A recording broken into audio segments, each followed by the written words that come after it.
નમસ્કાર. ગુજરાત સરકારના આરોગ્ય તેમજ પરિવાર કલ્યાણ વિભાગ દ્વારા પ્રાયોજિત ફોન ઇન લાઈવ કાર્યક્રમ હેલો ડોક્ટરમાં હું લિપિ ત્રિવેદી આપનું સ્વાગત કરું છું.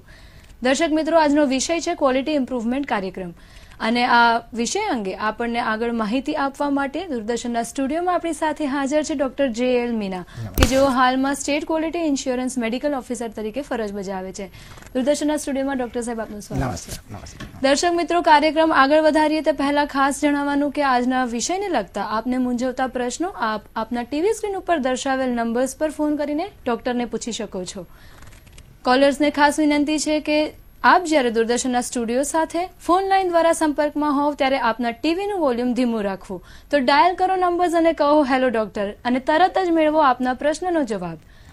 મહાત્મા ગાંધી સ્વચ્છતા મિશન અંતર્ગત ચાલુ કરવામાં આવેલો ક્વોલિટી ઇમ્પ્રુવમેન્ટ પ્રોગ્રામ એ ગુજરાત સરકારના આરોગ્ય તેમજ પરિવાર કલ્યાણ વિભાગ અર્થાત health and family welfare department દ્વારા લીધેલું એવું પગલું છે જેણે ગુજરાતને સમગ્ર ભારતમાં હેલ્થ ક્વોલિટી અને બાયોમેડિકલ વેસ્ટ મેનેજમેન્ટમાં સૌ પ્રથમ સ્થાને મૂકી દીધું છે. આ કાર્યક્રમ અંગે વિગતે જાણીશું ડોક્ટર સાહેબ પાસેથી. ડોક્ટર સાહેબ, ક્વોલિટી ઇમ્પ્રુવમેન્ટ વિશે તો આપણે એના નામ ઉપરથી જાણી શકીએ કે એટલે શું હોઈ શકે છે, પરંતુ ક્વોલિટી ઇમ્પ્રુવમેન્ટ પ્રોગ્રામ એ હેલ્થ સાથે કેવી રીતે જોડાયેલું છે અને આ પ્રોગ્રામ એક્ઝેક્ટલી શું છે? એક્ઝેક્ટલી ખરેખર ક્વોલિટીમાં આપણે જ્યારે વાત કરીએ તો જનરલ ડેફિનેશન એવું છે કે ક્વોલિટી કે right work at the right time at the right place by the right provider for the right clients at affordable cost. એક જનરલ ડેફિનેશન આપણે ક્વોલિટીની આવી ગઈ. પણ જ્યારે આપણે હેલ્થની પરિભાષામાં આને આપણે ક્વોલિટીની વાત કરીએ તો સૌથી પહેલું આવે કે સ્ટેન્ડર્ડ ઇન્વાયરમેન્ટ.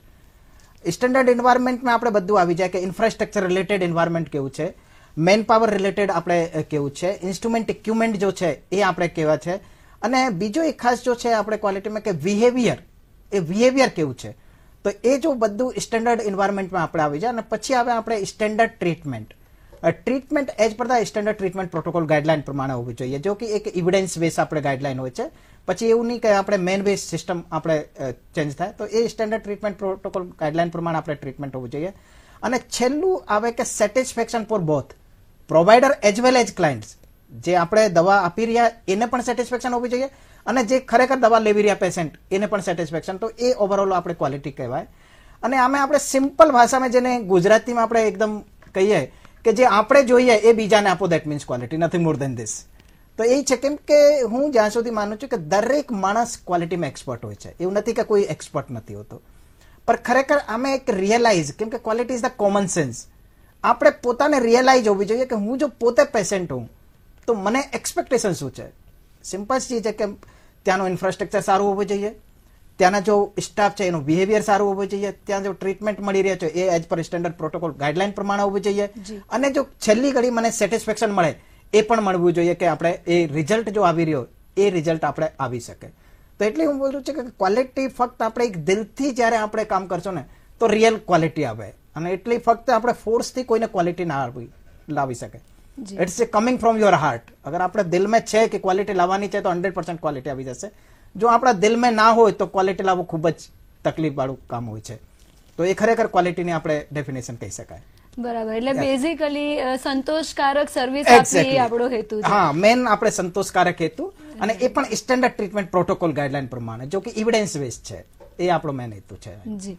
તો ડોક્ટર સાહેબ, કોઈ પણ પ્રોગ્રામ શરૂ કરવાનો હોય તો એના પાછળ અમુક ચોક્કસ પ્રકારના ધ્યેય સેટ કરવામાં આવેલા હોય છે. તો આ કાર્યક્રમના મુખ્ય હેતુઓ કયા કયા છે? આનો જો મુખ્ય હેતુ અમારો છે, સૌથી પહેલા આપણે વાત કરીએ કે ક્વોલિટી ઇમ્પ્રુવમેન્ટ પ્રોગ્રામ્સની જ્યારે વાત કરીએ તો મારો એક જ છે કે જે દરેક આરોગ્ય સંસ્થા છે એ આપણે લોઅર લેવલથી લઈને હાયર લેવલ સુધી, એ આપણે પ્રાઇમરી હેલ્થ સેન્ટર હોય કે કમ્યુનિટી હેલ્થ સેન્ટર્સ હોય કે આપણા medical college, sub district hospital, district hospitals કે તો બીજા આપણા લેબોરેટરીઝ, એ દરેક લેવલ ઉપર આપણે ક્વોલિટીનો કલ્ચર કેવી રીતે ક્રિએટ કરી શકે. સૌથી પહેલા તો હું વાત કરું કે કોઈ પણ પ્રોગ્રામને જ્યારે આપણે સક્સેસ કરવું હોય તો એના માટે એક કલ્ચર ક્રિએટ કરવો ખૂબ જ જરૂરી છે.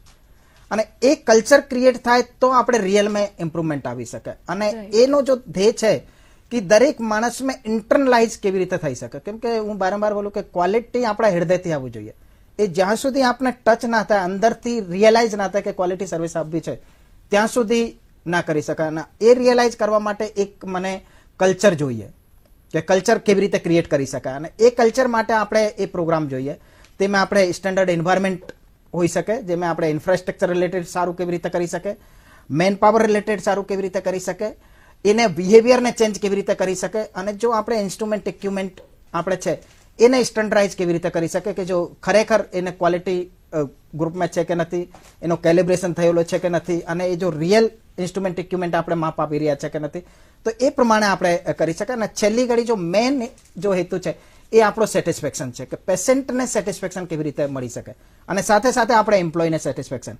તો જો મેન હેતુ છે, ઓવરઓલ હેતુ એક જ છે કે patient satisfaction and employee satisfaction જો થાય તો આખા સમાજને પણ આપણે સેટિસ્ફેક્શન થશે અને દેશને પણ આપણે સેટિસ્ફેક્શન થશે. તો જો મેન કે ક્વોલિટી સર્વિસીસ જો સ્ટેન્ડર્ડ ટ્રીટમેન્ટ પ્રોટોકોલ પ્રમાણે આપણે આવી રહ્યા અને છેલ્લી આપણે જો સેટિસ્ફેક્શન એન્ડ આઉટકમ સારું હોય તો આપણે ખરેખર રિયલ ક્વોલિટી લાવી શકાય, અને એ પણ અફોર્ડેબલ કોસ્ટ ઉપર. પછી એવું નહીં કે હાઈફાઈ કોસ્ટ ઉપર આપણે ક્વોલિટી લાવવાની વાત હોય, અહીંયા અફોર્ડેબલ કોસ્ટ ઉપર અને છેલ્લા માણસ સુધી. પછી એવું નહીં કે ફક્ત આપણે અમદાવાદની વાત કરીએ, પણ જો ગામડાના પેશન્ટ છે એના માટે પણ ક્વોલિટી કેવી રીતે રહેશે. એટલે માટે અમારે દરેક લેવલ સુધી ક્વોલિટી પહોંચે એ આખા ઇન્ડિયામાં અમારો હેતુ છે ખાસ. ખૂબ જ સરસ વાત કરી આપે, એટલે કે આપણે તમામ વ્યક્તિને આ પ્રોગ્રામ હેઠળ આપણે આપી લઈએ છીએ. તો ક્વોલિટી ઇમ્પ્રુવમેન્ટ પ્રોગ્રામ ના જે હેતુ આપે જણાવ્યા એ હેતુ સુધી પહોંચવા માટે ભારત સરકાર તેમજ ખાસ કરીને ગુજરાત સરકાર કેવા પગલા લઈ રહી છે? આમે હું સૌથી પહેલા બોલું કે જયારે આપણે માનનીય પ્રધાનમંત્રી આજે છે એ જયારે આપણે માન્ય સીએમ સાહેબ હતા નરેન્દ્ર મોદી સાહેબ, ત્યારે આપણે એક ક્વોલિટી ઇમ્પ્રુવમેન્ટ પ્રોગ્રામ આપણે ગુજરાતમાં ચલાવ્યો હતો. સૌથી પહેલે જયારે આપણે આ ક્વોલિટી ઇમ્પ્રુવમેન્ટ પ્રોગ્રામ અહીંયાથી ચલાવ્યો હતો ત્યારે એક ગુજરાતને ઇનિશિયેટિવ લીધો હતો, અને એમાં સૌથી પહેલા સ્વચ્છતા મિશનની જો વાત કરી રહ્યા, સ્વચ્છતા મિશન ઓડિટ. કેમ કે જયારે પણ આપણે સ્વચ્છતા મિશનની વાત કરીએ તો સ્વચ્છતા મિશનથી એક કલ્ચર ક્રિએટ થાય. એનાથી હું એ નથી બોલું કે દરેક વસ્તુ આપણે ક્વોલિટીમાં આવી જશે, પણ સ્વચ્છતા મિશનથી એક કલ્ચર ક્રિએટ થાય આપણે, અને આ કલ્ચર જો જ્યાર સુધી થશે તો કલ્ચર થશે તો આગળ પછી આપણે ક્વોલિટી આવી શકે. એટલે ગુજરાત સરકાર સૌથી પહેલું એક કામ કરી રહ્યો છે કે દર મહિના આપણી જેટલી બી હેલ્થ કેર ફેસિલિટી છે ત્યાં આપણા ઓફિસર્સ કે પદાધિકારી એ દરેક માણસ જાવે અને એક ચેકલિસ્ટ આપણે સ્વચ્છતા મિશનની રાખેલી છે. એ ચેકલિસ્ટ ભરીને આપણે એક સ્વચ્છતા મિશન ઓડિટ કરવાનું હોય, એ ઓનલાઈન આપણે કરતા હોય છે, અને પછી ફેસબુક પેજ ઉપર પણ એ ફોટો મૂકતા હોય છે. તો એનાથી કે દર માસે જ્યારે આપણે સ્વચ્છતા મિશન થાય તો એક કલ્ચર ક્રિએટ થાય, જેનાથી આપણે બોલી શકીએ કે ભાઈ દર માસે એક કલ્ચર ક્રિએટ થઈ રહ્યો. પછી જો એવી રીતે ભારત સરકાર આપણે સ્વચ્છતા મિશન ઉપર ખાસ ભાર મૂકી રહી છે, અને ગુજરાત આને ઉપર સ્વચ્છતા મિશનમાં ફર્સ્ટ છે કે ત્યાં દર મહિના એ પ્રમાણેની કામગીરી ચાલે છે. બીજા સ્ટેટ પણ આગળ આવી રહ્યા છે ભારત સરકારના લીધે. અને બીજો આપણે સ્ટેપ છે, કેમ કે ક્વોલિટીની જ્યારે આપણે વાત કરીએ તો હું વારંવાર બોલું છું કે ક્વોલિટી કોઈ ફોર્સથી નથી થતી કે કોઈ નેગેટિવ એપ્રોચથી ક્વોલિટી આવવાની નથી. એટલે અમે પોઝિટિવ એપ્રોચ જ્યાં સુધી નહીં લાવશો ત્યાં સુધી આપણે ક્વોલિટી આવવાની નથી. અને એટલે માટે આપણે કાયાકલ્પની જે વાત કરીએ કે કાયાકલ્પ એક છે કે જો સારું કામ કરી રહ્યા છે. ડોક્ટર, આપણે કાયાકલ્પ વિશે આગળ વાત કરીએ. હાલ આપણે ફોન કોલ દ્વારા જોડાયેલા છે. આપણી સાથે છત્રસિંહભાઈ ખેડાથી જોડાયેલા છે, આપને પ્રશ્ન પૂછવા માંગે છે. જી નમસ્કાર છત્રસિંહજી. हाँ जी नमस्कार मैडम. જી આપનો સવાલ આપ ડોક્ટરને પૂછી શકો છો. ડોક્ટર સાહેબ, ક્વોલિટી ઇન્ડિયાની અંદર તો કે ના પોસિબલ જ નથી ક્વોલિટી, છતાંય જે અત્યારે જે કેરીની ને એવરી ચેકિંગ ચાલે છે, ડુ યુ થિંક કે બધે આ રીતે લોકો ઈમાનદારીથી કરતા હશે? Do you think? સર, જો ખરેખર આપ જો ક્વેશ્ચન કરી રહ્યા છો એ મારા ખરેખર જો રિલેટેડ છે એ મને નથી લાગતો, કેમ કે કેરીનો સવાલ અને અહીંયા હેલ્થનો જો વાત કરી રહ્યા છે આપણે, હેલ્થ ઇન્સ્ટિટ્યૂટની વાત એ છે, પણ એ હું નથી માનતો. આપ જો બોલી રહ્યા કે એ ઇમ્પોસિબલ નથી, પોસિબલ નથી ઇન્ડિયાની અંદર, કેમ કે ઇમ્પોસિબલ પાછળ પણ આઈ એમ પોસિબલ છે. એવરીથિંગ ઇઝ પોસિબલ, એવું નથી કે ઇમ્પોસિબલ નથી. પણ હા, છતાં પણ એવું સિસ્ટમ આપણે ક્રિએટ કરવાની વાત કરી રહ્યા છે કે એને સારી રીતે ઓર આગળ કેવી રીતે વધી શકે, બરાબર? તો આપણે સારી રીતે આગળ વધી શકે, અને દરેક માણસ એવું ના હોય કે આપણે સારી રીતે આને ચેકિંગ નથી કરતો હોય. ઘણા માણસ એવું પણ હોય છે સારી રીતે આપણે ચેકિંગ કરતા હોય છે. જી ડોક્ટર, ગાંધીનગરથી દીપકભાઈ આપણી સાથે ફોન લાઈન દ્વારા જોડાયેલા છે, આપણે એમનો સવાલ સાંભળીશું. જી નમસ્કાર દીપકભાઈ. हाँ जी. जी आपनो सवाल आप डॉक्टर ने पूछी सको છો. हाँ जी, नमस्कार. सबसे पहले नमस्कार. सबसे पहले मैं डॉक्टर जे.एल. मीना को कॉन्ग्रेचुलेशन करना चाहूंगा, क्योंकि फिलहाल हमने पेपर में पढ़ा था कि उन्हें अवार्ड मिला है. Thank you. जी जी, मेरा क्वेश्चन ये है कि जो क्वालिटी हेल्थ प्रोग्राम्स है हाँ। उसका जो गांव में जो पेशेंट्स है और जो पीएचसी सीएचसी उन्हें कैसे इफेक्ट होगा? अच्छा, बहुत अच्छा क्वेश्चन पूछा आपने दीपक जी। इसमें एक्चुअल में जो गांव के पेशेंट है, हमारा एक ही अगर आप क्वालिटी हेल्थ केयर सर्विसेज जब दोगे तो नेचुरल है कि पेशेंट्स को सेटिस्फेक्शन होगा, क्योंकि वहां पे इंफ्रास्ट्रक्चर से रिलेटेड बहुत अच्छी सर्विसेज आपको मिलेगी। आपके जो मेन पावर्स हैं वो एक अच्छे वहां पे होंगे, उनका जो बिहेवियर और एटीट्यूड है वो भी काफी अच्छा होगा। और जो स्टैंडर्ड ट्रीटमेंट प्रोटोकॉल की हम लोग बात कर रहे हैं, तो स्टैंडर्ड ट्रीटमेंट प्रोटोकॉल प्रमाणे भी वहां पे एक ट्रीटमेंट दिया जाएगा, और उससे ओवरऑल जो सेटिस्फेक्शन है पेशेंट का वो एक इंप्रूवमेंट होगा। और ओवरऑल जो अपना उसका ट्रीटमेंट प्रोटोकॉल गाइडलाइन अगर अच्छी होगी तो उसका जो वो है ट्रीटमेंट पार्ट वो भी जल्दी रिकवर होकर एक सेटिस्फेक्शन लेवल पर पहुंचेगा। तो उस लेवल से अपना सारा स्टैंडर्ड ट्रीटमेंट प्रोटोकॉल गाइडलाइन प्रमाणे जब अगर ट्रीटमेंट दिया जाएगा तो पेशेंट सेटिस्फेक्शन गांव तक भी एक अच्छा होगा, और बिहेवियर अच्छा होगा तो नेचुरल एक सेटिस्फेक्शन लेवल बहुत अच्छा होगा। જી ડોક્ટર સાહેબ સાથે ચર્ચા આગળ ચાલુ રહેશે. હાલ સમય છે એક નાનકડા વિરામનો.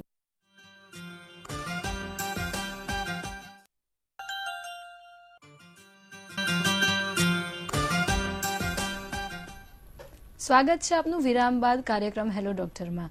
આજનો વિષય છે ક્વોલિટી ઇમ્પ્રુવમેન્ટ પ્રોગ્રામ. સ્ટુડિયોમાં આપણી સાથે હાજર છે ડોક્ટર JL મીના. તો ડોક્ટર સાહેબ, વિરામ પહેલા આપ વાત કરી રહ્યા હતા કાયાકલ્પ વિશે, તો એના વિશે જણાવશો. કાયાકલ્પ એટલે માટે કેમ કે જેવી રીતે સ્વચ્છતા મિશન ઓડિટ આપણે શરૂ કરી રહ્યા છે, સ્વચ્છતા મિશન ઓડિટમાં આપણે જ્યારે રેગ્યુલર કામ કરતા હોય તો જો કાયાકલ્પ અવોર્ડમાં જે માણસ સારું કામ કરી રહ્યો છે એને અવોર્ડ આપવાની વાત કરી છે. કેમ કે ક્વોલિટી ઇમ્પ્રુવમેન્ટ ખરેખર આપણે જો કરવાનું હોય તો આપણે નેગેટિવ એપ્રોચથી કોઈ દિવસ ક્વોલિટી ઇમ્પ્રુવમેન્ટ ના કરી શકે. એટલે આપણે પોઝિટિવ એપ્રોચ લઈને આપણે આવીએ તો ક્વોલિટી ઇમ્પ્રુવમેન્ટ વધારે કામ કરી શકે. અને જો ખરેખર સારા કામ કરી રહ્યા છે, કેમ કે હું એ નથી માનતો કે જો ગલત કામ ખરાબ કામ કરી રહ્યા છે એને પનિશમેન્ટ, ખરેખર જે સારા કામ કરીએ છીએ એને એપ્રિસિએશન કરવાની ખાસ વાત છે. અને જો એપ્રિસિએશન થશે તો એ કાયાકલ્પમાં અમને મૂકેલું છે કે જો ખરેખર સારા કામ કરી છે ને એને એપ્રિસિએટ કરો તો એ કાયાકલ્પમાં આપણે આગળ વધે. અને પછી કાયાકલ્પની આગળ જ્યારે આપણે વાત કરીએ સરકારને, ભારત સરકાર પણ ગુજરાત સરકાર, તો એ છે આપણે NQS ના સ્ટેન્ડર્ડ, નેશનલ ક્વોલિટી સ્ટેન્ડર્ડ જે છે આપણે એ સ્ટેન્ડર્ડ આપણે PSC ના પણ બનેલા છે, CSC ના પણ બનેલા છે, સેમ સબ ડિસ્ટ્રિક્ટ હોસ્પિટલ અને ડિસ્ટ્રિક્ટ હોસ્પિટલને બનેલા છે. એ નેશનલ ક્વોલિટી સ્ટેન્ડર્ડની અમે વાત કરીએ તો હું માનું છું કે આપણે જ્યારે પણ આપણે ક્વોલિટી ઇમ્પ્રુવમેન્ટની વાત કરીએ તો આનો મેઇન હેતુ છે કે self assessment is the best assessment for tools. કેમ કે આપણે એક કોમન સેન્સ છે કે આપણે જ્યારે બોલીએ કે પોતામાં ખામી શું છે તો ખામી આપણે મોટા ભાગના એવું લોકો છે મારામાં તો ખામી નથી, પણ જ્યારે બાજુવાળાની ખામી બોલીએ તો આખી લિસ્ટ આવી જાય. જી, આંગળી હંમેશા બીજા તરફ જ ચીંધવામાં આવે તો છે. એટલે કે એ આપણે બાજુવાળાની ખામી દેખવાની જરૂરત નથી, સેલ્ફ અસેસમેન્ટ પોતાને આપણે કરવાની જરૂરત છે. અને એટલે માટે આપણે જ્યારે NQS ની આપણે વાત કરીએ તો એમાં સૌથી પહેલા અમને રાખ્યો કે ઇન્ટરનલ અસેસમેન્ટ, જો સેલ્ફ અસેસમેન્ટ આપ કરી રહ્યા અને એ સેલ્ફ અસેસમેન્ટ જો આપણું સારું થશે તો હું માનું છું કે આગળના અસેસમેન્ટ બધા સારા થશે. જો સેલ્ફ અસેસમેન્ટ આપણો બરાબર નથી કર્યો તો પછી આપણને તકલીફ થાય. અને એટલે માટે કે ક્વોલિટી ઇમ્પ્રુવમેન્ટમાં સેલ્ફ અસેસમેન્ટ ખૂબ જ અગત્યની વાત છે. તો એ આપણે સેલ્ફ અસેસમેન્ટ કરવાની વાત છે. પછી અમે પિયર અસેસમેન્ટ, કેમ કે ઘણી વખત એવું હોય કે મેં પોતાનું સેલ્ફ અસેસમેન્ટ કરી નાખ્યો પણ ઘણી વસ્તુ મને ખબર નથી કે મારામાં એ ખામી છે, પણ મારા બાજુવાળા જો પિયર છે એને ખબર છે. તો એ પિયર અસેસમેન્ટમાં આપણે બે વસ્તુઓ થઈ જાય, એક તો આપણી ખામી પણ ખબર પડે અને બીજી એની સ્ટ્રેન્થ પણ ખબર પડે. કેમ કે ઘણી વખત એવું છે કે પિયર વાળાની સારી સ્ટ્રેન્થ હોય, અમારેમાં એ સ્ટ્રેન્થ ના હોય તો એકબીજાનું શેરિંગ પણ થાય. અને પછી આપણે આવે કે એક્સટર્નલ અસેસમેન્ટ જો વાત કરી રહ્યા છે એક્સપર્ટ ગ્રુપ દ્વારા, તો પછી એ NQS અસેસમેન્ટ અને પછી સ્ટેટ લેવલનો સર્ટિફિકેટ અને નેશનલ લેવલનો સર્ટિફિકેટ લેવામાં આવે છે. પછી આપણે એવી રીતે જો નેશનલ લેવલના NABH સ્ટેન્ડર્ડ છે, જો આ ક્વોલિટી કાઉન્સિલ ઓફ ઇન્ડિયા દ્વારા બનાવેલા છે. અને સૌથી સારામાં સારી વાત છે કે NABH ના જો PSC ના જો સ્ટેન્ડર્ડ છે એ ગુજરાત ગવર્મેન્ટને અને ક્વોલિટી કાઉન્સિલ ઓફ ઇન્ડિયાને એ બંનેને ભેગા મળીને બનાવેલા છે. Gujarat government is the first state where the NABH is implement from PSC to medical college level. અને સૌથી સારામાં સારી વાત છે કે આપણા ઇન્ડિયાની જો ફર્સ્ટ PSC NABH એક્રેડિટ થઈ છે એ આપણે PSC ગઢબોરિયા છે જે બરોડામાં છે, આપણે ઇન્ડિયાની ફર્સ્ટ છે ગુજરાતની. CSC ની જ્યારે વાત કરીએ તો વાડોલી CSC છે જો ઇન્ડિયાની ફર્સ્ટ CSC NABH એક્રેડિટ થઈ છે. એવી રીતે ડિસ્ટ્રિક્ટ હોસ્પિટલની આપણે વાત કરીએ તો ગાંધીનગર સિવિલ હોસ્પિટલ આપણો ઇન્ડિયાનો ફર્સ્ટ NABH એક્રેડિટ થયો છે ગવર્મેન્ટ સેક્ટરની અંદર. એવી રીતે લેબોરેટરીની જ્યારે વાત કરીએ તો ભાવનગર મેડિકલ કોલેજના જો લેબ છે. બ્લડ બેંકની વાત કરીએ તો અમદાવાદ સિવિલ મેડિકલ કોલેજનો આપણો બ્લડ બેંક છે. આપણા ફૂડ એન્ડ ડ્રગ લેબોરેટરીમાં પણ આપણે ફર્સ્ટ છે.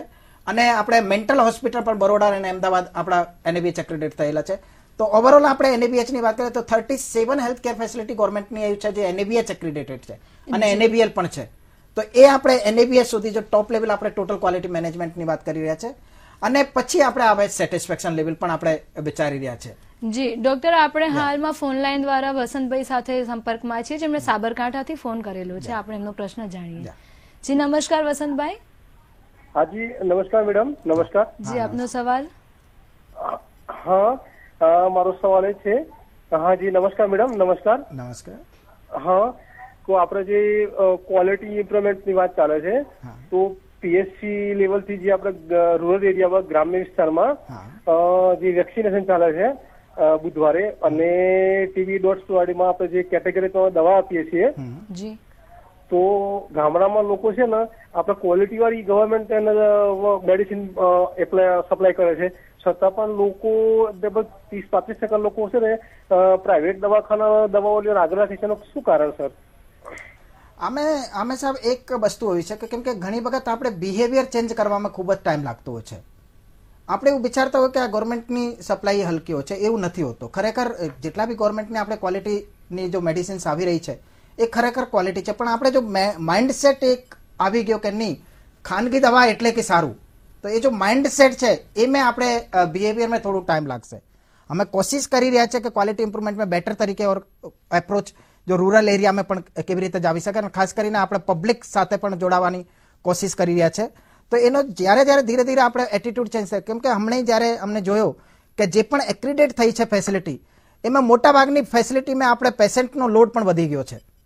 તો એ જો એટીટ્યુડ હતો પહેલા કે અહીંયા સારું નથી મળતી અને એ સારું છે, તો એ આપણે ધીરે ધીરે ચેન્જ થઈ રહ્યો. અને આજે આપણે જોવું કે પહેલા જો ગવર્મેન્ટ હેલ્થકેર ફેસિલિટી હતી એટલી આપણને ગંદી જોવા મળતી હતી, પણ આજે આપ જો મોટા ભાગની ફેસિલિટીમાં આપણે ક્લીનનેસનો ખૂબ જ સારું આપણે દેખાવ થયો છે અને ક્લીન પણ છે, અને પહેલા કરતા ઇન્સ્ટ્રુમેન્ટ પણ સારા છે, ઇન્ફ્રાસ્ટ્રક્ચર પણ સારી છે, ઇન્ક્લુડિંગ મેન પાવર જો ટ્રેનિંગ છે એનો બિહેવિયર પણ આપણે ચેન્જ થયો છે, અને જેટલો બી ટ્રીટમેન્ટ આપણે આવી રહ્યો છે as per standard treatment protocol guideline પ્રમાણે આવી રહ્યો છે. તો ધીરે ધીરે આ ચેન્જ થવામાં હવે ટાઈમ લાગશે. જી દર્શક મિત્રો, આપણે વધુ માહિતી મેળવીશું આ વિષય ઉપર એક વિરામ બાદ.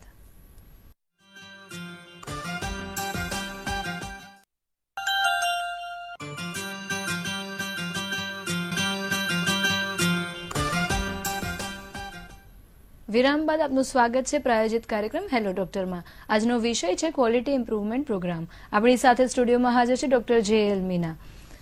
ફોનલાઈન દ્વારા જગદીશભાઈ ખારીજથી આપણી સાથે જોડાયેલા છે. આપને પ્રશ્ન પૂછવા માંગશે ડોક્ટર, આપણે સવાલ જાણીએ. જી નમસ્કાર જગદીશભાઈ, આપનો સવાલ પૂછી શકો છો. હા નમસ્કાર, હું હારીજથી જગદીશભાઈ ઠાકર બોલું છું. જી હા, અત્યારે એવું ચાલે છે કે આપણે ખાનગી દવાખાના વાળા છે બધા જે પ્રેગ્નેન્ટ વખતે જે ડિલિવરી માટે આપણે લઈ જઈએ ને ત્યારે લોકો સિઝેરિયન ની વધારે વાતો કરતા હોય, નોર્મલ ડિલિવરી જ નહીં કરાવતા. પાટણ જિલ્લામાં ટોટલી આવું જ ચાલતું હોય. તો આની પાછળનું કારણ શું, કે એવી દવાઓ આપવામાં આવે છે કે એવું કોઈ એમને પૈસા પડાવવાનું કે આવું કોઈ પ્રેક્ટિસ હોય છે? મારે એટલું જાણવું છે. બહુ સરસ સવાલ છે ડોક્ટર સાહેબ. હા, એકચ્યુઅલી આ ઘણા બધાનો સવાલ હોય છે. આપનો સવાલ ખૂબ સારું છે, પણ આમે ફક્ત હું નથી માનતો કે ડોક્ટર્સની ખામી છે. આમે ઘણી વખત એવું પણ હોય છે કે આપણા જો સમાજમાં એક ટ્રેન્ડ ચાલી રહ્યો છે, કેમ કે જો ખરેખર નોર્મલ ડિલિવરીનો એક પ્રોસેસ હોય છે કે એટલો જો ટાઈમ એક હોય છે એ ફિક્સ ટાઈમમાં આપણે આપતા હોય છે, બરાબર ને? એ ટાઈમ પ્રમાણે આપણે આમે લેબર પેન પણ હોય છે. તો ઘણી જગ્યાએ એવું ટ્રેન્ડ જોવા મળ્યો છે કે લોકો એ લેબર પેનને ખરેખર એક્સેપ્ટ નથી કરતા. હમણાં હું એક જો બેસ્ટ હોસ્પિટલ હતો, મોટો હોસ્પિટલ હતો, મોટા ભાગે સિઝેરિયન થતો હતો, અને એ ફક્ત એટલે માટે કેમ કે એ લોકો લેબર પેનને આપણે એક્સેપ્ટ નથી કરતા, એટલે માટે જો સમાજનો એક ટ્રેન્ડ છે એને પ્રમાણે પણ આપણે થતું હોય છે. ઘણી વખત એવું પણ જોવા મળે છે કેમ કે ઘણા લોકોની એક ટેન્ડન્સી છે કે નહીં મને તો બાળક એટલા સમય એટલા વાગે જોઈએ, એ પણ આપણને જોવા મળે છે. તો એ જો ટેન્ડન્સી છે એ પણ ખરેખર એક ખરાબ છે, એને લીધે આપણે સિઝેરિયન થતું હોય છે. અને ઘણી વખત જે છે કેમ કે કોઈ પણ આપણે ડિલિવરી હોય કે કોઈ પણ બાળકની વાત કરીએ તો જ્યાં સુધી સારું ના થાય ત્યાં સુધી આપણે એ ના કહી શકીએ કે આ કોમ્પ્લિકેટ ના થાય, કેમ કે દરેક નોર્મલ ડિલિવરી પણ કોમ્પ્લિકેટ થાય છે. એટલે એ કોમ્પ્લિકેશનને રોકવા માટે કેમ કે અહીંયા પેશન્ટનો સેટિસ્ફેક્શન પણ પૂરું કરવાનું અને ડોક્ટર્સને પણ સેટિસ્ફાય થાય ત્યાં સુધી આપણે બાળકને માને ના બચાવી લે ત્યાં સુધી. તો હું માનું છું કે એ ખરેખર બંને તરફથી એવું છે કે બાકી નોર્મલી એવું નથી હોતું કે જાણ પૂછીને કોઈ કરતો હોય એ મને નથી લાગતું. બિલકુલ બરાબર વાત કરી સાહેબ આપે.